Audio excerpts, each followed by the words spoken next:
The fact is that you don't have free trade. We think of it as free trade, but you right now don't have free trade. And I think a lot of people are tired of watching other countries ripping off the United States. Our country, from an economic standpoint, a financial standpoint, and a trade standpoint, has been absolutely ripped off by almost every country in the world. Canada, Mexico, and then you just go right down the line. We have a $500 billion deficit, trade deficit with China, because we can't continue to allow China to rape our country, and that's what they're doing. We let Japan come in and dump everything right into our markets and everything. It's not free trade. If you ever go to Japan right now and try to sell something, forget about it, Oprah. Just forget about it. It's almost impossible. If you look at China, where we lose $100 billion a year with China.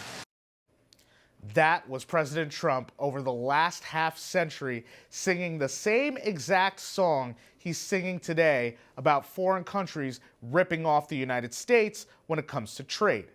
Clips like that have gone viral repeatedly over the years to illustrate not just Trump's commitment to the subject over time, but also his authenticity and sincerity about the subject when he talks about it now.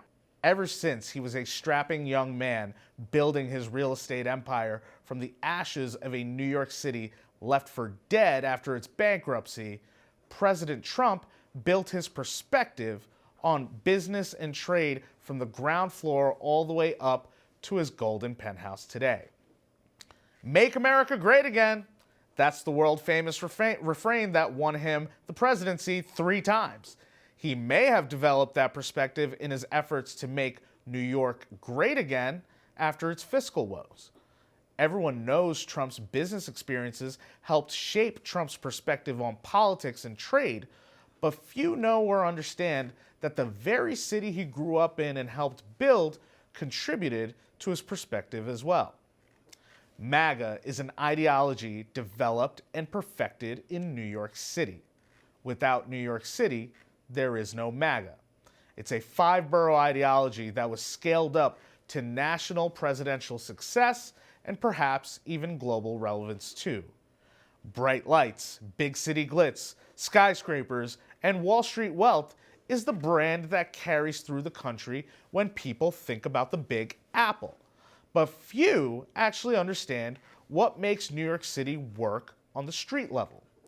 All the fancy hedge funds and tailored suits running around Manhattan might give the impression that it's the corporate globalist headquarters of America and always has been. But nothing could be further from the truth. New York City actually has a very, very strong vein of protectionism that drives how local politicians and policies deal with their small businesses. To illustrate this, let's talk about Walmart. Walmart has tried for a long time to establish a footprint in New York City limits. Back in 2011, there was a massive push from the retail giant to try and convince city slickers New York was ready for its own location. How did that turn out? New Yorkers told Walmart to drop dead, and for good reasons too. New York City at the time had an economy where small businesses accounted for over 99% of all the firms in the city and responsible for over 50% of the employment. When we need everyday essentials or a bacon, egg, and cheese for breakfast, we go to the bodega down the block, not 7-Eleven or a Whole Foods or some retail giant like Walmart. President Trump also knows that. That's why he visited a bodega in Harlem during his most recent presidential campaign. If Walmart had succeeded in establishing a location in the 5 boroughs, it would have devastated our small business-backed local economy and ruined the urban character and the communities that make that engine work every day. We spend money with our neighbors, our local businesses, with people we can attach a name and face to the product or service being provided. We like that kind of personal touch when we do business in New York. We enjoy finishing our transactions with a smile and a handshake. The politicians standing against this big business infiltration at the time were all Democrats, and they triumphed over Walmart coming in, and I'm glad they did. I thank them for that. But Walmart got its own sweet revenge about a decade later. The COVID pandemic. The lockdowns led to about 33% of all small businesses in New York to shut down forever. Mom and pop shops, beloved by the locals, in business for 50 to 100 years, gone and never coming back. And who were the businesses that were winners during the COVID pandemic? Amazon and Walmart. They survived and thrived. Meanwhile, so many of the small businesses New York City went out of its way to protect were now gone forever. President Trump, understanding the business culture that drives New York City, took it national. At the end of World War II, Americans celebrated the global liberation from Nazism and tyranny, and in Times Square, this famous photo went viral during its time. Almost a century later, a president from New York City declared Liberation Day at the White House. Trump announcing sweeping reciprocal tariffs on all nations who threatened American businesses with their cheap and low-quality goods. President Trump put an end to the world looking at America and saying, "Free market for me, but not for thee." Another reason Walmart never made it in New York City was because it had a brand that could be reduced to understanding it as a sweatshop. Now nations like China and India have a similar disregard for labor standards, but America gives them privileged access to the American market? Liberals in New York City should be fuming, just like they were when Walmart tried to pull the same stunt in their city. But they aren't. Why? American labor standards are certainly worth defending to some degree, but American environmental standards should also be upheld when it comes to trade. New York City is famous for its ample, sweet tap water that gives our pizza its unique taste. If we found out that someone was polluting that for business purposes, you wouldn't like it when a New Yorker gets angry. But on the global stage, China and India pollute the world's air and water at an alarmingly overwhelming rate. Some people actually think the tariffs don't go far enough. Joining me now is one of those people. He's the 76th president of the New York Young Republican Club, a columnist for townhall.com, and my partner in crime when it comes to anything New York MAGA politics, Gavin Wax. Gavin, thank you so much for joining. It's great to be here, Vish, and thank you for having me. Gavin, I want to play this clip first from your speech at the NYYRC Gala in 2023 and get your reaction. President Trump broke the blue wall. He won states that Republicans have only dreamed of winning, and he completely ushered in a new populist political realignment.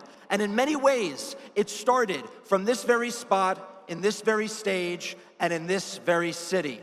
A city that I know President Trump loves dearly, a city that he grew up in, a city he walked the streets in, a city that he left an indelible mark on, from the beautiful and ever iconic Trump Tower on Fifth Avenue to Central Park's Wollman Ice Skating Rink, or even down the block to 40 Wall Street. Almost every corner of this city, from Manhattan to Queens, has played a massive part in the life of President Donald J. Trump.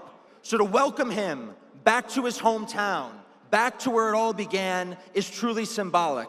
Because make no mistake about it, the Trump movement is truly a New York movement. And you will never understand President Trump or his movement unless you understand New York. You will never understand President Trump or his movement unless you understand New York. Gavin, what'd you mean by that? Listen, Vish, President Trump is a man of the outer boroughs. He's quintessentially Queens.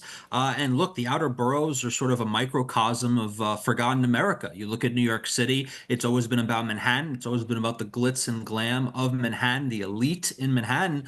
But at the end of the day, President Trump's from the outer boroughs, the forgotten outer boroughs, the working class outer boroughs, the more industrial outer boroughs, the outer boroughs that really kept the city running and have, in many ways, kept large parts of this country running. And I think his movement, his populist movement that appeals to working class Americans, blue collar Americans, everyday Americans, is an outer borough movement. It's the same movement that represents the forgotten Rust Belt. It represents the forgotten regions of Appalachia and the South. It's the movement that represents the people that are struggling on the border, dealing with the open border, the cartels, the drugs, and you name it. It is not the movement of the coastal elites. It's not the movement that cares about the stock market. market, frankly, which we're going to talk about more very shortly. And this is a movement that goes back to the beginnings of the sort of populist revolution in this country, going back, to the hard hat riots in New York City in the 1970s, protesting for Nixon. Those are the original blue collar conservative voters. They used to be Democrats. They used to vote Democrat.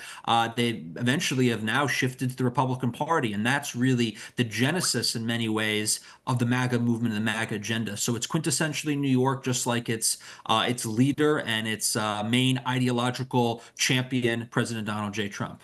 Yeah, outer borough boys, just like you and I. Well, There you go.